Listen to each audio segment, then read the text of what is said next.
Oke, kembali lagi kawan-kawan Wasa bersama kami. Lanjutan yang kedua, kita akan lanjutkan pembahasan dengan Mas Kuat Budi Santoso. Ya. Tadi kita sudah cukup panjang kali lebar membahas bagaimana proses pendidikan dari desa, di SMP, kemudian di kota SMA, dan tiba-tiba lompat keluar Madiun ke satu daerah namanya Ponorogo.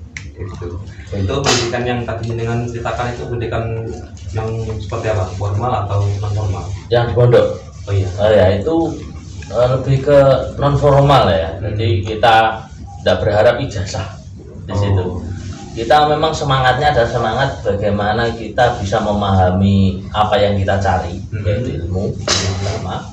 Terus tidak ada yang lain. Yang penting kita bisa kita tahu nambah hafalan kapasitas keilmuan kita, dah selesai itu. Jadi kita tidak berharap setelah. Kalau dilihat ijazah itu untuk apa sih ijazah pondok kan juga tidak terlalu banyak lowongannya. Iya itu. Itu kalau boleh tahu pesantrennya pesantren apa? Pondok pesantren Ahmad Dahlan. Yang kebetulan saya juga di situ ya. Iya kebetulan juga. Ya teman-teman ini karena saya host ya, jadi dia harus seprofesional mungkin gitu ya. Tapi nanti kita akan cerita tentang beberapa hal yang menarik dan bisa menjadi modal dan pembahasan teman-teman semua. Ya. Di pondok itu berapa tahun? Pondok 2 tahun. 2 tahun. 2 tahun Khusus ya? di pondok saja. Program takhasus. Jadi itu yang diperuntukkan untuk lulusan SMA dan tidak kuliah, jadi di situ. Di situ terus. Jadi keluar masuk asrama, masuk masjid, kamar, saya di komplek pondok itu terus fokus di hafalan. Pondok pesantren Tahfidzul Quran Ahmad Dahlan Ponorogo. Tepatnya jalannya di dulu di Jalan Karimata. Ya, nomor 5 nomor 5 D ya, ada D saya masuk ke belakang.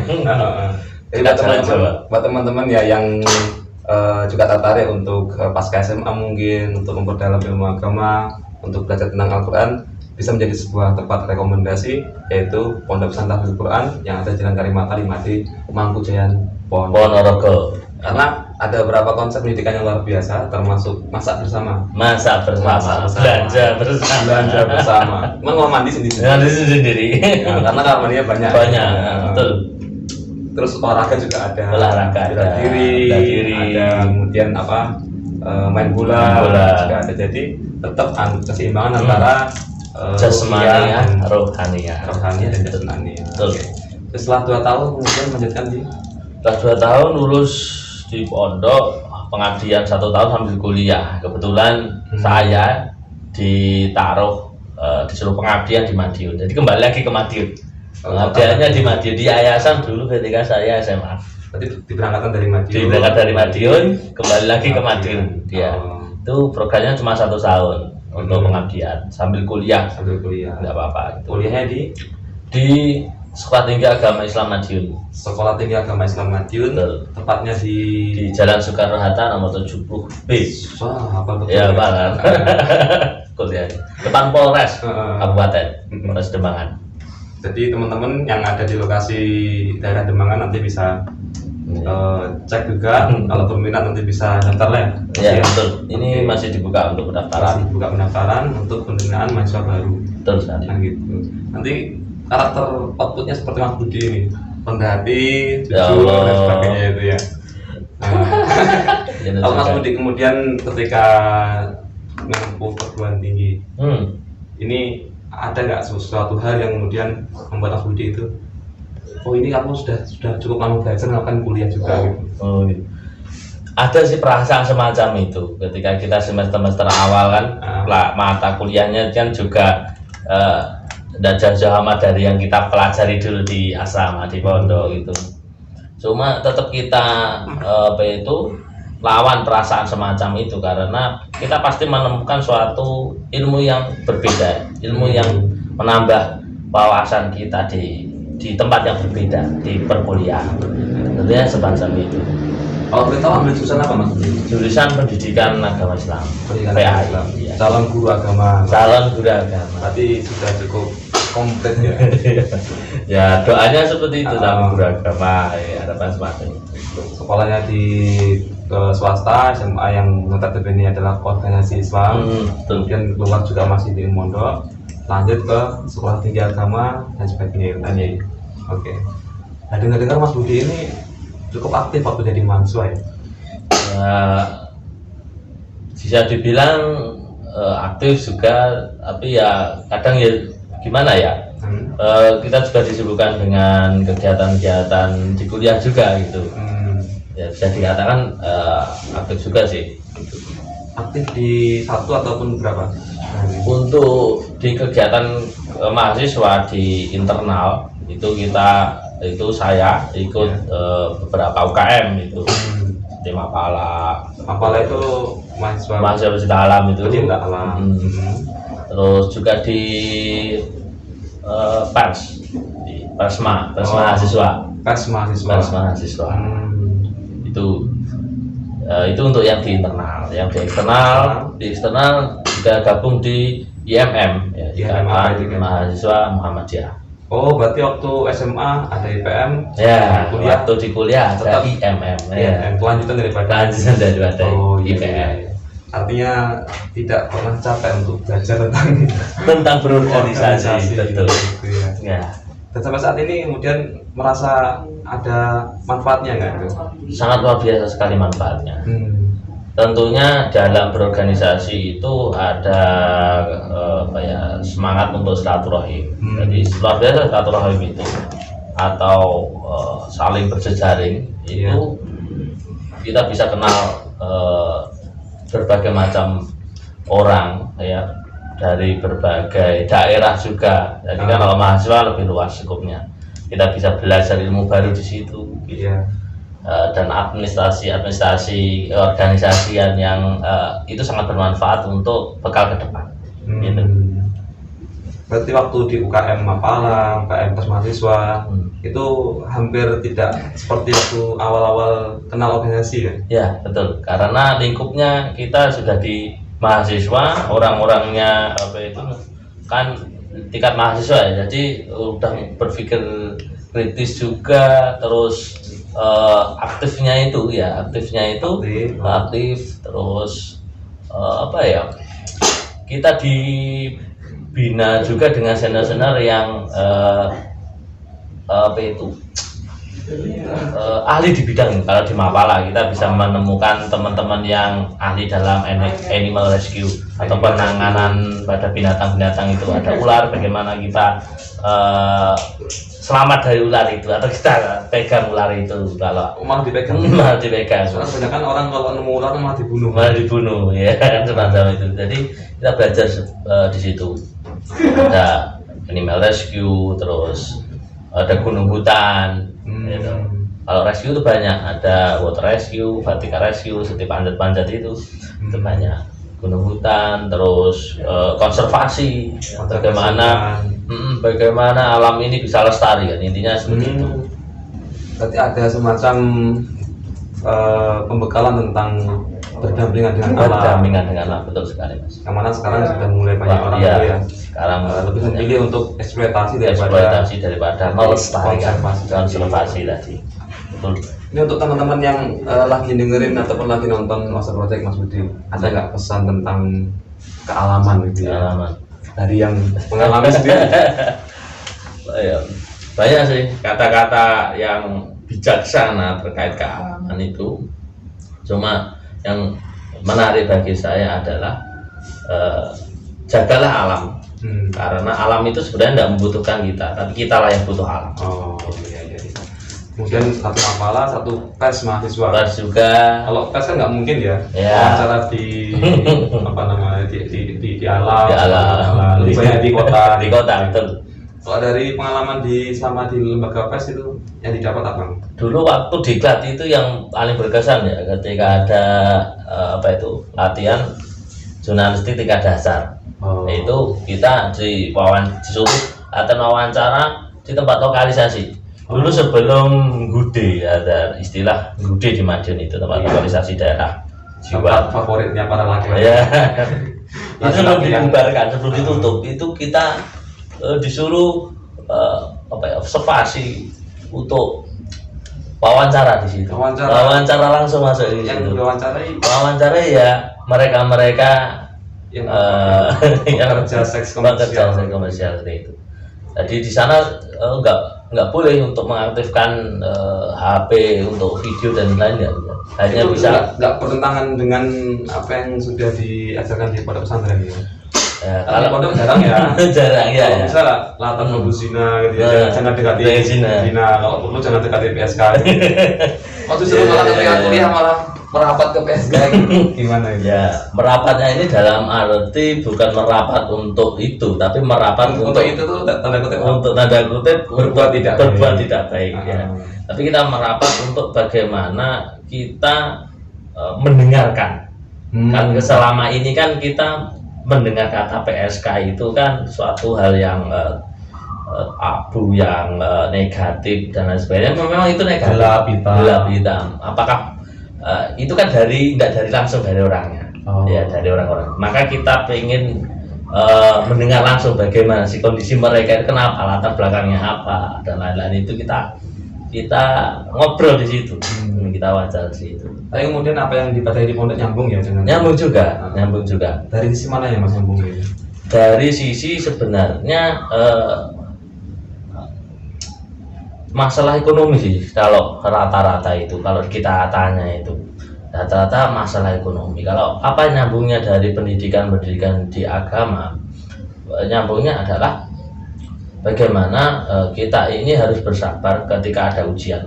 Setiap orang kan pasti diuji dengan ekonomi. Kadang kita takut dengan besok bisa makan atau tidak. Kan seperti itu pasti ada was-was, meskipun kita punya stok makanan banyak, kadang masih takut Tetap ada was-was, lah. Kalau orang itu nggak sabar, maka dia akan cari jalan pintas semacam itu. Dan kaitannya dengan rasa bersyukur juga sih, rasa bersyukur dengan apa yang kita miliki gitu, rasa kesederhanaan dan lain sebagainya. Jadi saya rasa harus meningkatkan rasa sabar dan syukur itu sendiri. Sabar dan syukur. Bahkan mereka pun ketika terjun di dunia itu, mereka juga tidak minta gitu ya, karena desakan itu tadi, karena dia tidak mampu menahan itu tadi keadaan hidupnya semacam itu. Dan meskipun kita nggak boleh nyalakan juga. Karena mungkin ujian setiap orang beda-beda. Kadang kita juga pernah tidak bersyukur ya, nggak kuat sabar, nggak pernah bersyukur. Cuma alhamdulillah kitanya nggak sampai ke situ gitu. Betul sekali. Itu patut kita bersyukur juga gitu. Iya benar bersyukur. Menarik sih ketika itu, luar biasa. Oke, nanti aku pengen coba sedikit agak lama Mas ini ya. Ini kita kan ini niatnya nanti kita berbagi pada teman-teman. Yang pertama tadi nanti Mas Budi bisa mendalamkan PSK itu tidak selalu bisa kita anggap buruk total. Karena ada sebab yang latar belakangnya kenapa dia mengambil langkah seperti itu. Dalam investigasi Mas Budi, investigasi waktu dari PES tadi ya, itu sampai pada identitas personalnya ya. Misalkan agamanya kira-kira apa aja gitu. Oh gitu. Kita menanyakan agama itu dulu itu enggak pernah, cuma menanyakan lebih ke latar belakangnya gitu. Latar belakangnya gitu. Untuk agama kemarin itu enggak pertanyaan. Mungkin karena kita masih itu sebenarnya penting juga sih untuk bahan kita. Cuma karena masih pelatihan jurnalistika dasar kita di tren di PJTL tadi lebih basic dasar untuk bagaimana ngadepi nanti berani atau enggak gitu. Cara bertanya mentreatment diri. Cara bertanya tanpa menyinggung ya itu kan masa hati-hati banget itu. Iya. Masuknya pun pas ada penjaga juga, satpamnya juga, tidak banyak larang-larangan di situ ya kita. Ketika Budi masih resmi gitu ya. Masih. Sekarang kan udah ditutup itu. Ditutup. Ya sangat redek juga gitu itu situ. Apa yang membuat redek ketika ketemu dengan satpam tadi? Ketemu dengan satpam ya, mereka kan memang didesain wajahnya itu galak-galak gitu ya, ketika gambaran saya awal itu redek gitu. Segala apa itu? Ya kalau sekarang lihat ya biasa, mungkin karena itu suatu pembelajaran baru, tantangan baru yang tak diduga-duga juga. Iya. Jadi lihatnya itu kok wah nanti boleh atau tidak, nanti gimana kalau kita diusir dengan kekerasan atau lain sebagainya, takutnya dulu seperti itu. Terus akhirnya Enggak diizinkan juga kita, tapi dengan syarat itu tadi, nggak boleh ambil gambar, nggak boleh ambil video untuk kebaikan bersama. untuk kebaikan bersama. Jadi tidak ada hal yang tidak diinginkan. Betul sekali. Itu awal waktu minta izin itu ngakunya sebagai member atau sebagai apa? Untuk minta izin itu ya kita jujur ya, kita lugu banget. Jadi tidak ada yang kita tutup, Pak, kita mau apa itu wawancara dengan penghuni penduduk sini gitu, kita izin ya sesuai dengan apa tujuan kita, tidak tambahin, tidak kurangi. Kita kan masih mahasiswa baru, masih polos-polos gitu ya. Jadi sangat lugu sekali ya, ditanya untuk apa itu, apa? Masih kecil waktu Masih kecil juga sini. Artinya itu sebuah pengalaman baru. Ya, sudah pengalaman baru sih. Yang belum pernah ya sama sekali. Belum pernah, sama saya belum pernah. Iya benar-benar. Oke, setelah kemudian diperbolehkan kan akhirnya wawancara juga ya. Itu boleh nggak kita berbagi satu cerita tanpa nyebut nama daripada narasumber itu yang menurut Mas Budi paling berkesan? Yang paling berkesan itu dulu apa ya, jadi ketika kita wawancara terus kita tanya nanti hasilnya untuk apa ya, untuk hidup, hasil dari bekerjanya itu untuk apa gitu ya. Itu menurut saya yang paling berkesan dengan jawaban begini, nggak salah ya, intinya sudah lama jadi intinya itu adalah ya untuk menghidupi, bukan untuk menghidupi dirinya sendiri. Ternyata dia punya anak, tanggungan anak, punya keluarga gitu kan. Ya Allah, jadi gitu. Jadi dia enggak untuk menghidupi dirinya sendiri, bukan untuk hanya untuk mewah-mewahan, pakai bedak yang mahal-mahal, enggak. Ternyata disisihkan juga untuk keluarganya. Jadi ya luar biasa sekali gitu dalam hal tanggung jawabnya atau seperti itu. Bahkan kalau kita boleh merasakan agak sebenarnya agak berat juga ya, bagaimana para PSK itu kalau dari segi beberapa penelitian yang lain, tidak semua PSK itu sukarela melayani para pelanggan itu. Jadi ada semacam tekanan tuntutan daripada profesi waktu itu gitu ya. Itu lagunya ada Peter Pan itu, kupu-kupu malam ya. Dia semacam itu. Iya. Buat teman-teman mahasiswa apalagi ya, nanti kalau misalkan bersua bertemu dengan yang kebetulan profesinya adalah pekerja seks komersial, dengan adanya video ini mudah-mudahan tidak cuma sekedar menyalahkan, tidak sekedar kemudian memvonis, tetapi kita lebih belajar daripada apa yang ada dalam kehidupan mereka dulu. Tanggung jawabnya ya meskipun tidak diperbolehkan, iya, bukan untuk ngajak, cuman masalah tanggung jawabnya ya, penting daripada kasus banyak orang tua menelantarkan anak, orang tua banyak kemudian membunuh ya, diracun itu apa ya benar. Mereka pun meskipun harus berkorban banyak hal, kehormatan, kemudian juga masalah psikis, tapi minimal di balik itu semua ada tanggung jawab untuk tetap anaknya itu biar bisa tetap hidup seperti itu ya. Dan kayaknya nggak ada ya PSK yang pengen anaknya lebih prestasi daripada dia. Iya. Dan mudah-mudahan nanti kita bisa mendoakan orang-orang seperti itu untuk generasi setelahnya biar lebih bagus lagi. Termasuk orang yang bisa kembali ke benar-benar. Sempat nggak ada semacam misalkan di beberapa investigasi tentang PSK itu, doli sebagainya itu sampai pada tahap kalau doli itu kan kemudian PSK-nya ditawari usaha, dan banyak pak dari PSK menyampaikan kalau misalkan saya ada opsi lain selain daripada seperti ini, saya pilih itu mas. Misalkan usaha, sempat ditanyakan seperti itu enggak? Nah dulu ya itu tadi karena kita masih awal gitu ya, masih menerapkan PJTD, pelatihan jurnalistik tingkat dasar, dan itu pun baru awal-awal banget itu, cuma kita dibekali ilmu wawancara itu saja tuh langsung di treatment untuk ngadepi wawancara apa itu langsung ke narasumber yang seperti itu. Jadi kita belum pemikirannya belum sampai ke situ gitu, pertanyaan-pertanyaannya belum sampai. Atau mungkin pengen cuman masih ada yang diprioritaskan pertanyaannya pak ya. Iya, yang diprioritaskan itu. Tapi mungkin kalau misalnya Mas Budi dikasih kesempatan lagi ketemu dengan orang-orang yang semacam itu, barangkali akan dilanjutkan pertanyaan itu. Ya, nanti itu ya. Ini yang munculnya ketika kita dari masa di sana ya. Sudah apa itu menyelesaikan S1 atau kita dapat apa itu diskusi-diskusi dengan Wawasan yang saya yang lain yang gitu. Baru muncul semacam itu. Ternyata tidak ada orang yang sebenarnya dia nggak pengen melakukan hal yang mungkin tanda kutip dianggap potensi ke neraka gitu ya.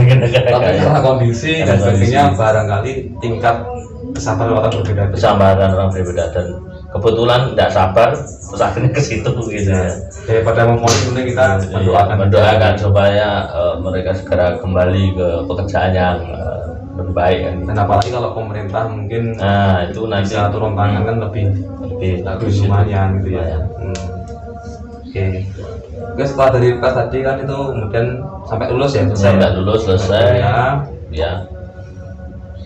Kok tiba-tiba jualan madu itu karena jualan madu ya? Madu itu sebenarnya saya bersahabat dengan lebah itu sejak kecil ya. Mbah saya itu hidup bareng dengan lebah atau gimana sahabat? Iya, sahabat itu artinya saling kita mengenalnya ya. Sejak kecil, saya SMP itu sudah dikenalkan dengan lebah. Pas waktu mana lebah kita diajak gitu, bikin glodokannya itu diajak. Glodokan tuh rumahnya untuk lebah itu yang masih belum dihuni lebah. Jadi kita bawa ke alas biasanya, ke kebun hutan, pinggir hutan yang banyak bunga-bunganya, di situ kita taruh di situ di tempat yang teduh. Itu sudah SMP dulu sama mbah saya.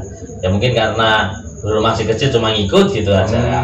Nah karena punya pengalaman semacam itu, punya kenangan semacam itu, terus juga di Madiun ya, kita kenal dengan teman-teman yang bergelut di bidang perlebahan. Dan saya juga ikut, saya gali ilmunya juga, saling diskusi juga di situ.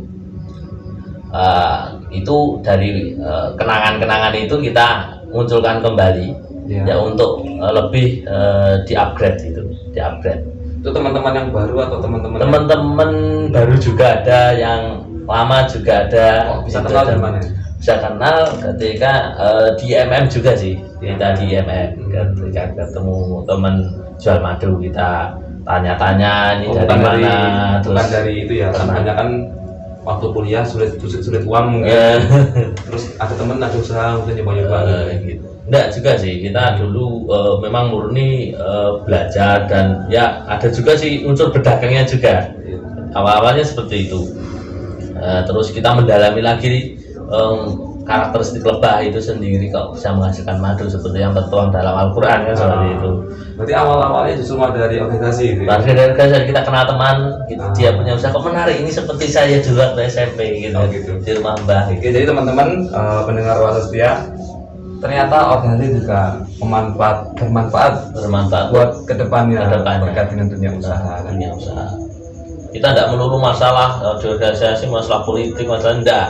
Kita banyak kita ketemu teman-teman di situ sesuai dengan hobi juga kan, berawal dari hobi itu. Berawal dari kenangan-kenangan dulu pernah hobi yang terpendam. Ya, pernah melakukan seperti itu. Ya teman-teman, Mas Budi ini kalau bahasa kawan-kawan yang lain itu termasuk istilah Jawa adalah sinung. Jadi dia sinung itu megang apapun, melihara apapun dia hidup. Beda dengan tangan-tangan nih, kalau megang apa mati gitu ya. Ya juga. Maka kalau Idul Adha itu nggak boleh pegang sapi, karena kalau dipegang nanti mati sapinya.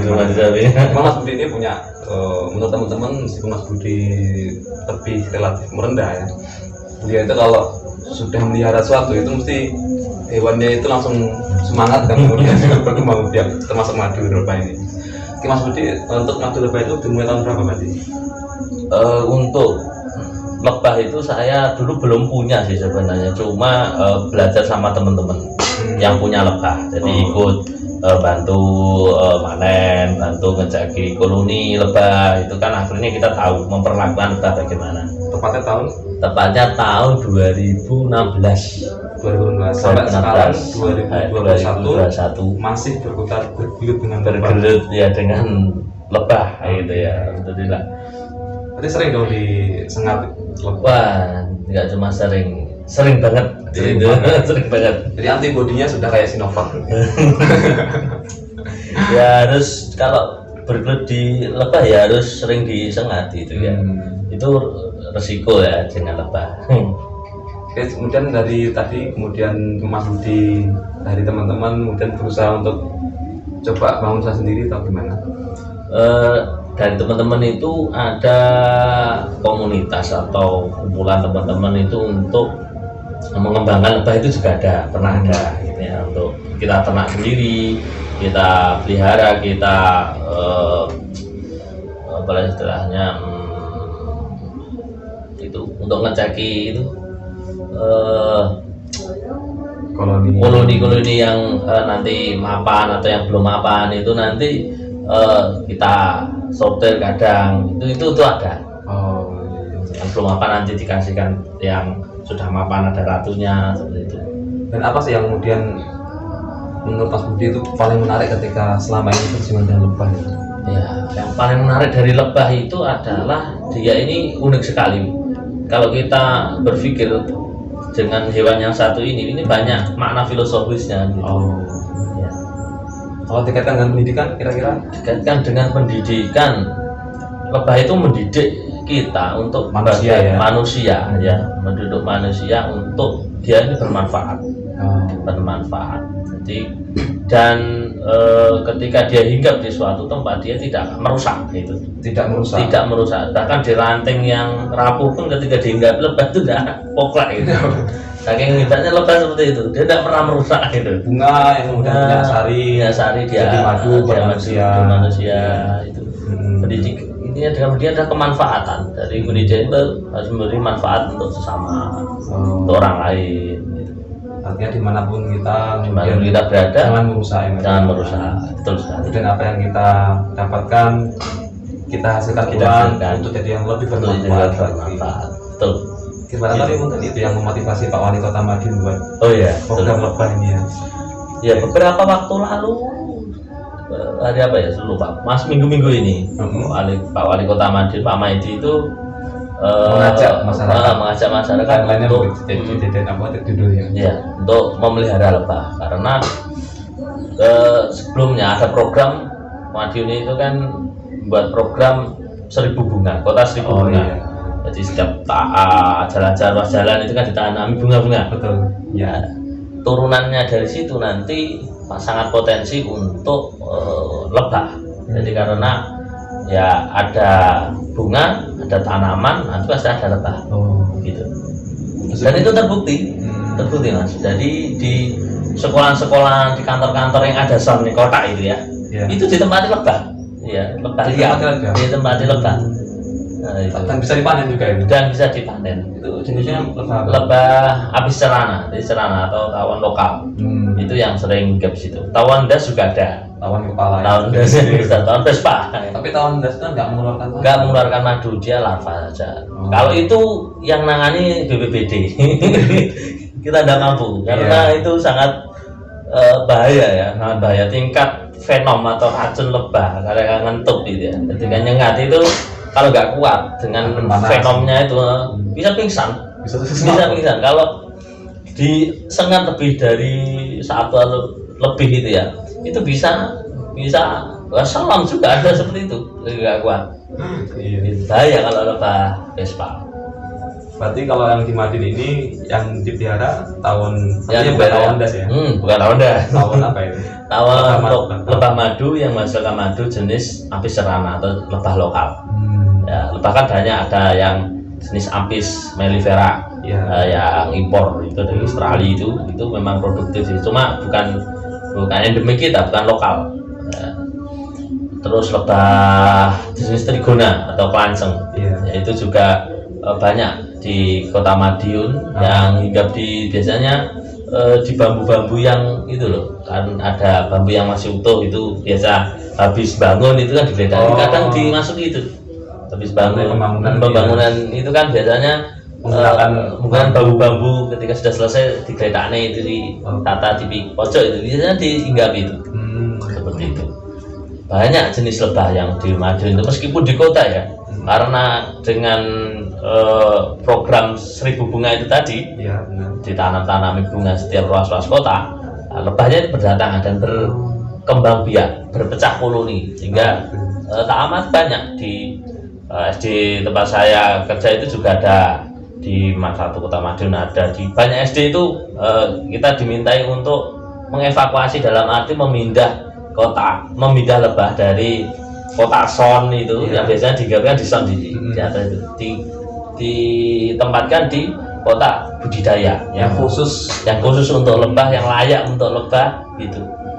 Ada artinya lebah biar nyaman, biar biar produktif, dan nggak produktif. membahayakan juga. Dan membahayakan juga. Kan nggak enak nanti waktu belajar disengat lebah. Betul sekali. Cuman kalau nggak disengat kayaknya kurang afdol juga. Betul juga.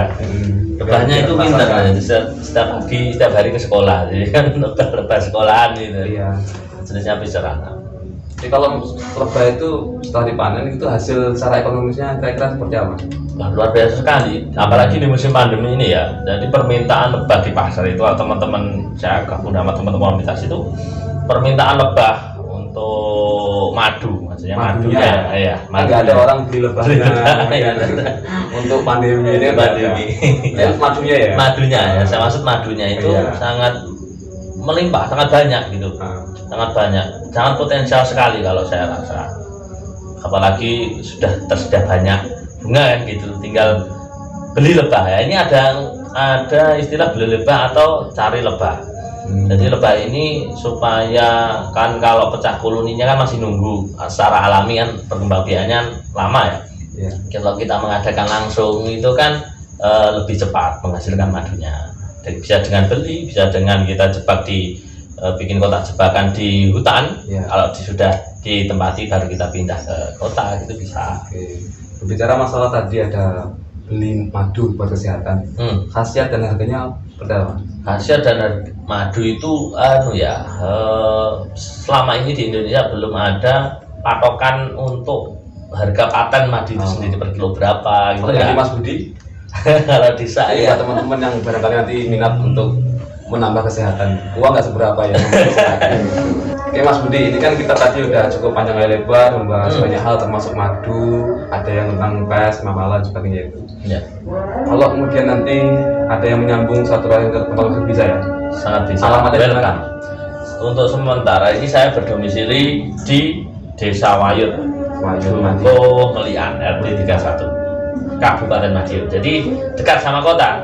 Jadi kerja saya di kota, rumah saya di kabupaten. Oke. Ya teman-teman semua, cukup jelas untuk Mas Budi, dan karena waktu yang batasi kita Mas Budi, kita masih cukup banyak pembahasan sebenarnya, dan kita akan lanjutkan di pertemuan yang selanjutnya. Terima kasih kepada kawan semua. Selamat sore, salam muda berdaya guna.